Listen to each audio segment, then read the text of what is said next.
नमस्कार दोस्तों, कल पीटीईटी का टेस्ट लगा था। उस टेस्ट में पेपर को देखने के बाद में हिंदी का पेपर का जो स्तर था वो ठीक ठाक रहा। जो तैयारी करने वाला बंदा है उसके लिए पेपर बहुत अच्छा भी है, क्योंकि हिंदी के क्वेश्चन में मुझे नहीं लगता कि कोई क्वेश्चन ऐसा कठिन पूछा हो। सरल सरल क्वेश्चन थे और इन क्वेश्चनों का जो प्रामाणिक आंसर है वो आज लेकर के आपके सामने हम आए हैं। ये सेक्शन डी में 151वां प्रश्न है। किस विकल्प में शब्द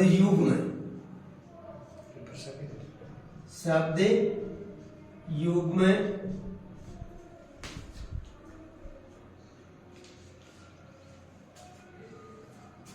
अर्थ भेद सही नहीं है?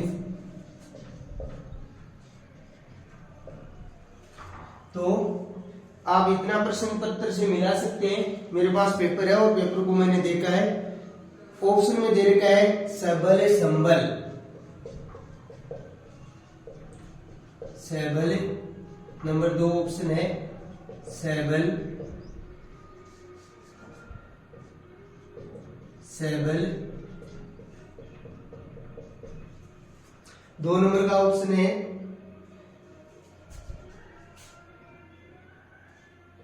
इधर दे रखा है शक्तिशाली और आगे दे रखा है सहारा। हमें नहीं है, चुनना है। नंबर 2 पे है ही है हायर,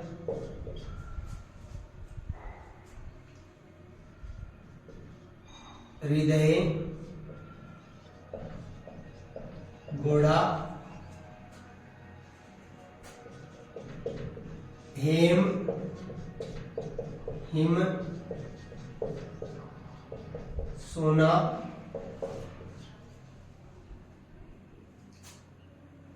पर्वत। इसको अपनी किताब में पेपर में स्वर्ण लिख रखा है। ऑप्शन 4 शोक, शोक, दुख, आदत। एक प्रश्न था, तो इस प्रश्न का सॉल्यूशन देखो क्या निकल करके हमारे सामने आता है। एक एक प्रश्न को हम हल करके देखेंगे। सबल, बल के से उपसर्ग लगा है, यानी कि बल सहित। बल के साथ होता है वो बलवान होता है। बलवान का दूसरा पर्यायवाची होता है शक्तिशाली। सबल, सबल का अर्थ ये संबल है, सॉरी ये संबल है। और सबल का अर्थ हुआ शक्तिशाली, बलवान, बल के सहित। और यहाँ सम उपसर्ग है। सम उपसर्ग का अर्थ जब जहां लगता है तो वहां अर्थ होता है अच्छा बल। और अच्छा बल गुण के ऊपर नापने में आ जाता है कि अच्छा बल, तो अच्छा बल किसी को हम सहारा देते हैं, वो अच्छा बल कहलाता है। तो यहाँ अर्थ सहारा है, वो सटीक है, सही है। हिये और है, हिये का अर्थ होता है हृदय और है का अर्थ होता है घोड़ा। घोड़े का पर्यायवाची है और ये का अर्थ होता है हृदय। हेम, तो एक हेम कुंभ ले उषा सवेरे, यानी कि स्वर्ण का कुंभ लेकर के उषा सवेरे, सुबह सुबह उषा। तो यहाँ हेम का अर्थ हो जाएगा सोना या स्वर्ण और हिम का अर्थ होता है बर्फ। हिम का अर्थ क्या होगा? बर्फ। और अगले ने पूछा है सही नहीं है, तो ऑप्शन तो ये सही होगा। इसका भी हम देख लेते हैं। शोक, शोक का दुख है और शोक का अर्थ होता है आदत। तो पहले प्रश्न का इसका उत्तर प्रामाणिक उत्तर है वो हेम रहेगा। 3 नंबर का रहेगा। हेम का अर्थ सोना, सही है। हिम का अर्थ होता है वो बर्फ होता है। आगे अगला क्वेश्चन लेते हैं। क्वेश्चन शॉर्ट लेंगे, लेकिन जो इसका उत्तर है उसको हम वृत्त रूप में देखेंगे कि क्यों है। प्रामाणिक बिल्कुल सही आंसर किया है, तो आप मिला लेना, यही उत्तर होगा। अगला प्रश्न है छुचुंदर के सिर पर चमेली का तेल।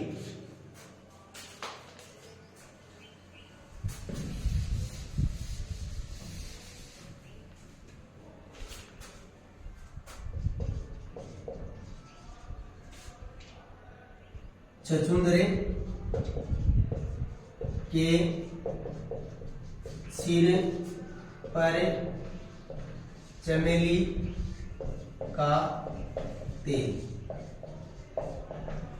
अब चमेली का तेल एक श्रेष्ठ तेल माना जाता है, महंगा तेल आता है, और छछूंदर है वो एक तुच्छ जीव होता है, तो उसके सर पर अगर चमेली का तेल लगता है तो आप जान सकते हो छछूंदर योग्य नहीं है किसके, चमेली के तेल के। अब हमारा ऑप्शन ऐसा सही रहेगा। अगर योग्य और अयोग्य की बात की जाएगी तो ये मुहावरा सटीक बैठेगा। ऑप्शन में देखते हैं योग्य अयोग्य की कोई बात है क्या, बिल्कुल लिखा है अयोग्य पात्र को अच्छी वस्तु प्राप्ति, तो इसका ऑप्शन यही सही रहेगा, अयोग्य पात्र को अच्छी वस्तु की प्राप्ति, ये ऑप्शन सही रहेगा। अगला प्रश्न है टाट उलटना। टाट उलटना, तो टाट हम कोई झोंपड़ी की ऊपर जो छत होती है कच्चे मकानों की उसको कह सकते हैं, आसन होता है उसको भी टाट बोला जाता है, तो उसको उल्टा जाता है, यानी कि बना बनाया काम है वो बिगड़ जाता है, और बना बनाया काम बिगड़ता है इसके अर्थ में है दिवाला निकलना, ये ऑप्शन इसका सही रहेगा, पारमाणिक। अगला है सभी शब्दों में उपसर्ग प्रत्यय दोनों का प्रयोग हुआ है। उपसर्ग ओब्लिक प्रत्यय दोनों का प्रयोग, नीचे कुछ शब्द दिए हुए हैं उनमें हमें ये पूछा है कि दोनों का प्रयोग किसमें हुआ है, तो हम देखेंगे देखो अभिमुख अधिगृह है, अभिमुख अधिगृह है, इस ऑप्शन में उपसर्ग तो है लेकिन प्रत्यय नहीं है, तो ये ऑप्शन हमारा गलत हो जाएगा। अगला ऑप्शन है इसका अधिकार प्रतिनायक। अधिकार प्रतिनायक, तो यहां ये ऑप्शन है अधिकार प्रतिनायक, इसमें भी उपसर्ग है अधि और प्रति, यहां कोई प्रत्यय नहीं है, तो ये भी सही है। अगला है इसी का प्रतिनिधित्व पारिश्रमिक। प्रतिनिधित्व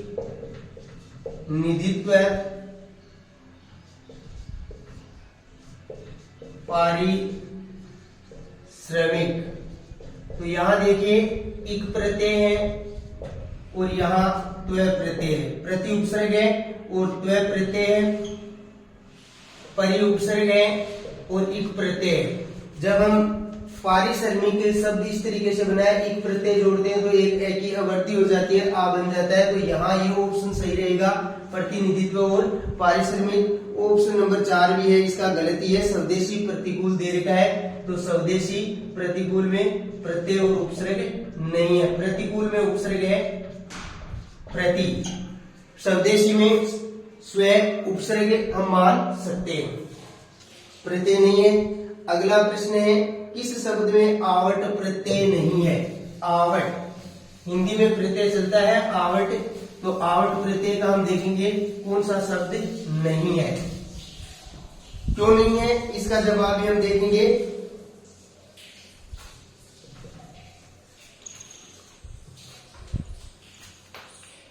आवट,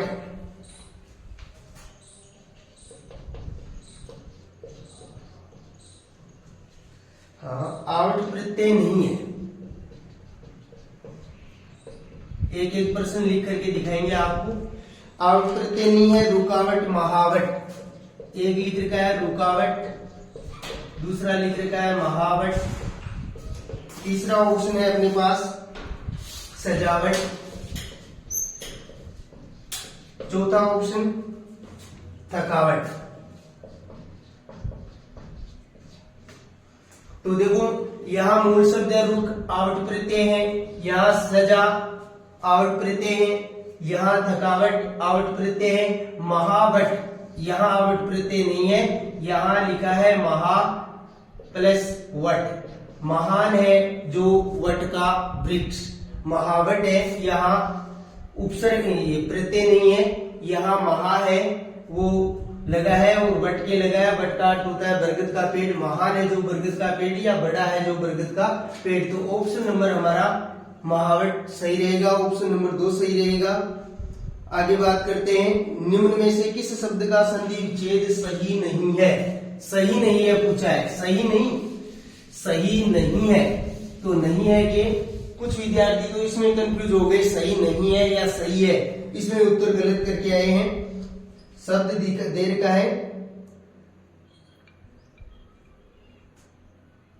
सही नहीं है संधि विच्छेद, संधि विच्छेद सही, संधि विच्छेद सही नहीं है।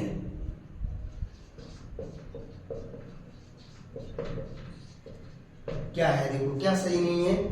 पहला दे रखा है संविधान, सम प्लस विधान, रूप बनेगा संविधान, बिल्कुल सही है।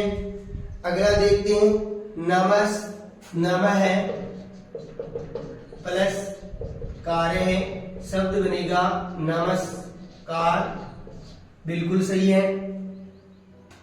अगला है महा प्लस उष्ण, महा प्लस उष्ण, तो अगला रूप उत्तर बनेगा हमारा महोष्ण,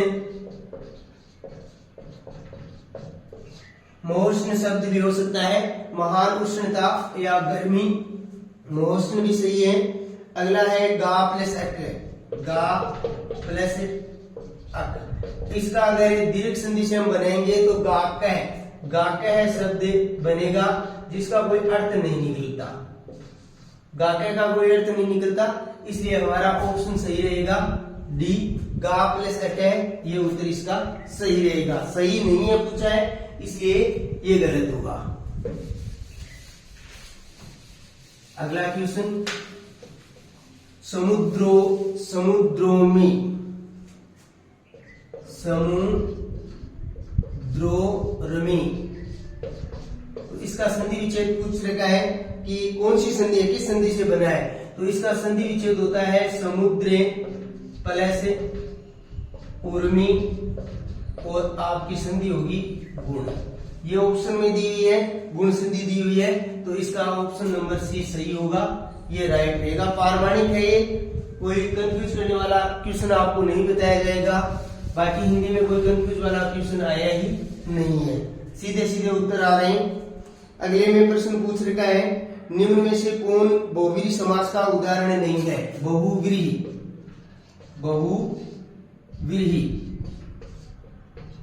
समास का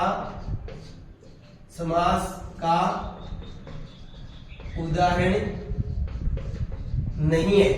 थोड़ी जल्दी में हम इसलिए आपको जल्दी जल्दी क्वेश्चन करा रहे हैं कि ताकि आपको ऑप्शन ध्यान में रहे। तो यहां दे रखा है ऑप्शन नीलकंठ है, नीलकंठ भगवान शिव का पर्याय वाचक है, बहुव्रीहि समास है। नीलम कंठ है, नीले है कंठ जिसके, ये इसका विग्रह होगा गिरधारी, गिरिधारी। हम जानते हैं गिरिधारी किसे कहते हैं? भगवान श्री कृष्ण को कहते हैं, तो ये बहुव्रीहि समास का उदाहरण है। चंद्रभाल, चंद्र है भाल पर जिसके, चंद्र है भाल जिसका, अर्थात जिसके माथे पे चंद्रमा है भगवान शिव, और ये भी आपका किसका होगा?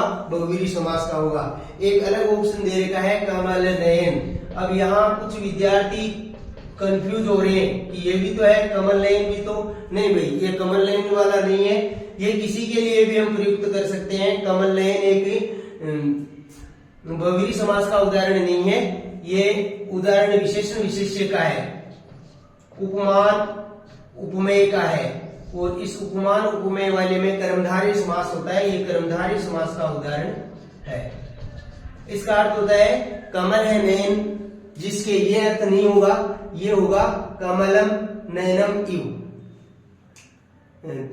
कमल के समान आंखों वाला। कमल के समान आंखों वाला भगवान श्री राम भी है, कृष्ण भी है, विष्णु भी है, और कोई भी व्यक्ति सुंदर व्यक्ति होता है वो कमल नयन हो सकता है। किसी सुंदरी को हम कमल नयन ही बोल सकते हैं। इस प्रकार इसमें आपका कर्मधारय समास होगा। ऑप्शन नंबर डी सही रहेगा। अगला क्वेश्चन,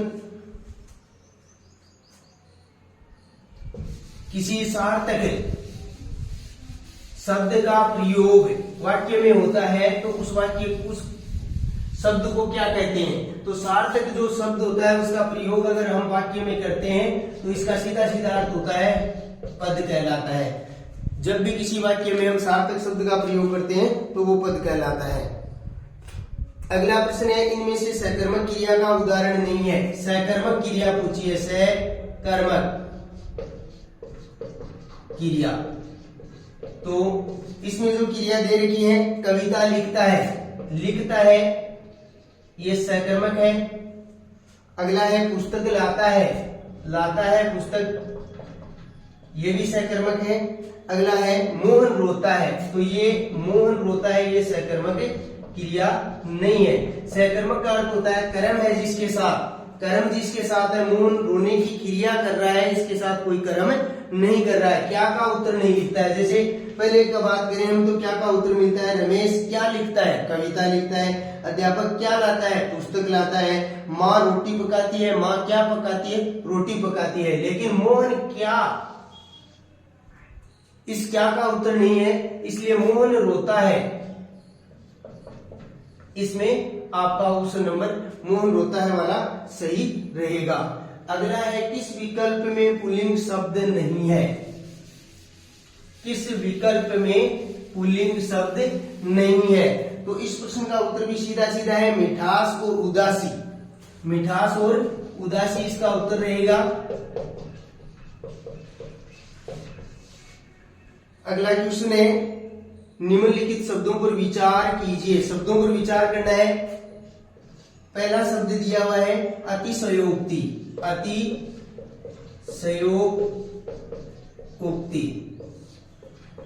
ये शब्द है, बार बार एग्जामों में पूछा जाता है, ऐसी बात नहीं है नहीं पूछा जाता है। तो इस शब्द का थोड़ा ध्यान रखेंगे। कुछ हिंदी में शब्द होते हैं, शब्द विशेष होते हैं जिनका ध्यान हमें रखना होता है। अगला पद आता है इसमें दुर्गति। व्हाइटनर में स्याही डालो गुरुजी, व्हाइटनर में स्याही डालो, इन स्याही डालो पेन में। हाँ, दूसरा ऑप्शन है दुर्गति। तो लिखने में भी थोड़ा कठिन लग रहा है, ये दुर्गति ऐसे नहीं लिखा जाता है। चलो आगे का बात करते हैं। तीसरा ऑप्शन है ज्योतष्णा, ज्योतष्णा। और ऑप्शन नंबर 4 में दे रखा है नीरधि, नीरधि। अब हमें पूछा है कि किस में कौन सा सही है। ऑप्शन दे रखे हैं। ऑप्शन में देखो, इसमें अगर आपको छोटे छोटे क्वेश्चन आते हैं ना तो वो सही है। दुर्गति, दुर उपसर्ग होता है, रे हलंत होना चाहिए, और दुर्गति को हम ज्यादातर ऐसे लिखते हैं दुर्गति। इसका मतलब ये तो गलत है। अगला बात करते हैं अतिशयोक्ति। तो अतिशय, अतिशय का अर्थ होता है अत्यधिक, और उक्ति यहाँ भी संधि होकर के शब्द सही बन रखा है। ज्योतष्णा, ज्योतिष्णा भी सही है।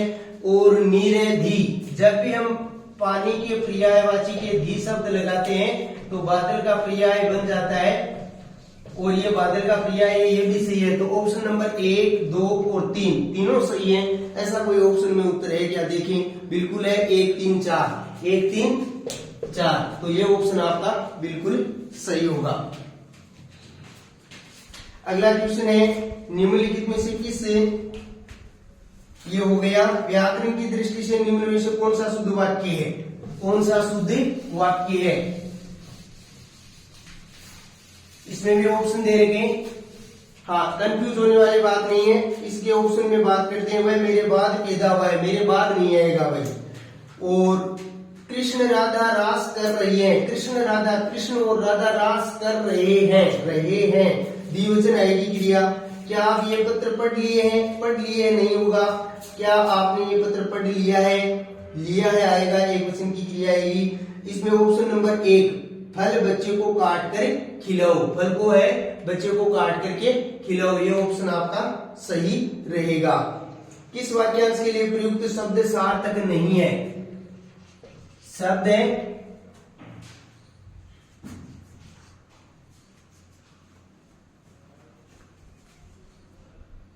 अगला क्वेश्चन था वाक्यांश के लिए प्रयुक्त शब्द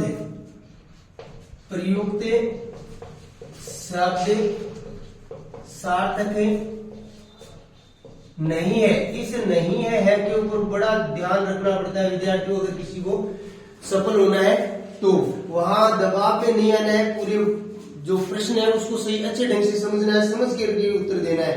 अब दे रखा है बरसात के 4 महीने, बरसात के जो 4 महीने हैं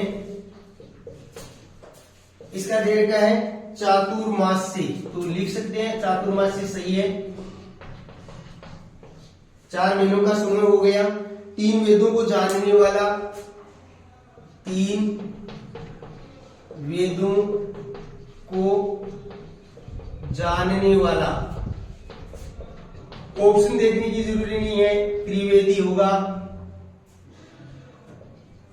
त्रिवेदी चतुर्वेदी, त्रिवेदी होगा सही है। जिसकी इच्छा की गई हो, सी ऑप्शन में है, जिसकी इच्छा की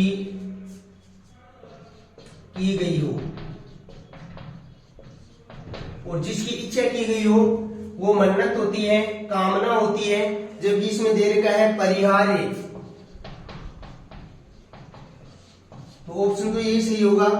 लेकिन हम एक और देख लेते हैं, शक्ति का उपासक, शक्ति का उपासक है वो शाक्त कहलाता है। एक और ऑप्शन दे देता हूं मैं, शिव का उपासक है वो शैव कहलाता है, इन बातों का ध्यान रखना जरूरी है। विष्णु का उपासक है वो वैष्णव कहलाता है। तो आगे की परीक्षा में हम ध्यान रखेंगे, ऐसा क्या ऑप्शन आ सकता है, शिव का उपासक शैव, विष्णु का उपासक है वो वैष्णव कहलाता है, और जिसकी इच्छा की गई हो वो कामना कहलाती है, और इच्छा नहीं की गई है वो परिहार्य होता है, जिसको निश्चित ही दूर करना अच्छा होता है वो परिहार्य होता है। दूर करने के अर्थ में प्रयोग में लाता है परिहार्य। जैसे अगर कोई विद्यार्थी तैयारी कर रहा है उसके लिए निद्रा परिहार्य है, निद्रा त्याज्य है, तो यहाँ ये ऑप्शन सही होगा, मतलब वो ऑप्शन नंबर आ गया आपका 3 वाला ऑप्शन है एक्यूरेट सही होगा, ये पारमाणिक आंसर होगा, इसमें कोई बदलाव नहीं होगा। अगला क्वेश्चन देखते हैं।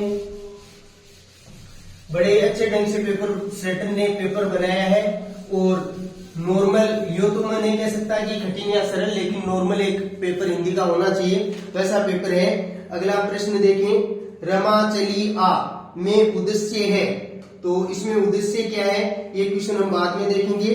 एक मूल शब्द से दूसरा नया शब्द बनाने की प्रक्रिया को कहते हैं व्युत्पत्ति। और अगला है, जब एक ही शब्दों के 2 शब्दों के बीच में समुच्चय बोधक न हो तब इस चिन्ह का प्रयोग होता है। तो ये थोड़ा सा मेरे को प्रश्न है, ये समझ में नहीं आ रहा है भाई, मेरे भी ये होना योजक होना चाहिए, योजक चिन्ह दे नहीं लिखा है। जैसे मान लो कि एक शब्द मैंने लिखा महाविद्यालय, तो ये एक शब्द है, ये बीच में ये जो चिन्ह लगता है इसको योजक चिन्ह कहते हैं। योजक चिन्ह का कोई यहाँ ऑप्शन नहीं है, मेरी समझ में जहां तक है योजक चिन्ह आना चाहिए, तो इसमें योजक चिन्ह को ऑप्शन में नहीं दे रखा है। अलग विराम, पूर्ण विराम, अर्ध विराम, आश्रय चिन्ह, तो आश्रय चिन्ह तो जहां होता है जब हम ये कहते हैं कि किसी के ऊपर आश्चर्यचकित हो, क्या रमेश आ गया, तो वहां आश्चर्यचकित करने के लिए आश्चर्यचकित वाला चिन्ह लगाया जाता है। अर्ध विराम होता है वो ये होता है, तो ये अर्ध विराम में नहीं है, और पूर्ण विराम वाक्य के लास्ट में लगता है। अलग विराम, अर्ध विराम, ये दोनों ही नहीं है, तो फिर होता है 2 वाक्यों में योजक चिन्ह लगेगा। ये प्रश्न मेरे हिसाब से डिलीट होगा। बाकी देखो बोर्ड क्या, आपकी जो परीक्षा की संस्था है वो क्या निर्धारित करती है, आगे देखेंगे। अगला प्रश्न,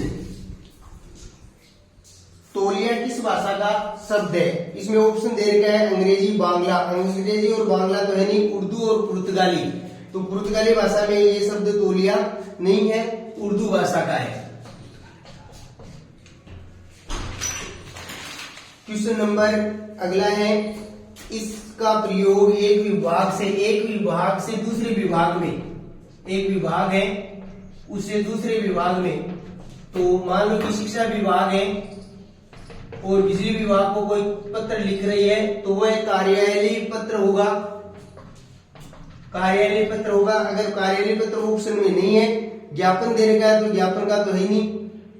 सरकारी पत्र, सरकारी नहीं, भाई सरकारी भी नहीं हो सकता क्योंकि जरूरी नहीं है किसी एक विभाग से दूसरे विभाग में जाए वो सरकारी हो, तो ये ऑप्शन भी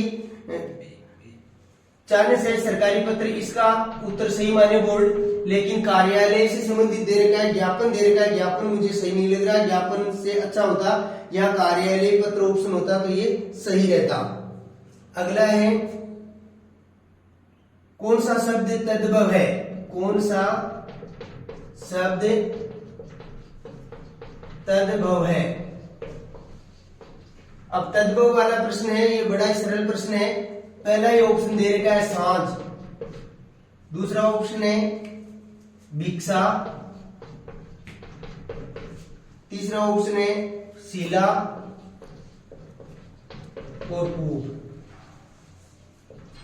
तो देखो वे शब्द जो संस्कृत से सीधे के सीधे लिए जाते हैं वो तो कहलाते हैं तत्सम, उसके समान, तत्सम। तो ये संस्कृत से सीधा लिया है, शिला सीधा लिया है, भिक्षा सीधा लिया है, ये सांझ है तो ये होता है शाम, साय। तो ये साय को सांझ लिखा है तो ये आपका तद्भव होगा और ये इसका करेक्ट आंसर रहेगा, इसमें कोई परिवर्तन होने वाला नहीं है। अगला क्वेश्चन है बाह्य यत्न के बारे में पूछा है, बाह्य यत्न के बारे में पूछा है, बड़ा ही सरल प्रश्न है, दे रखा है बाह्य यत्न के 11 भेदों में से 2 प्रकार है, 11 भेद होते हैं बाह्य यत्न के, उनमें से नहीं है, तो उनमें से नहीं है देखा है विवृत, स्पृष्ट, विवृत, स्पृष्ट, ईसत, स्पृष्ट। अगला है ईसत विवृत।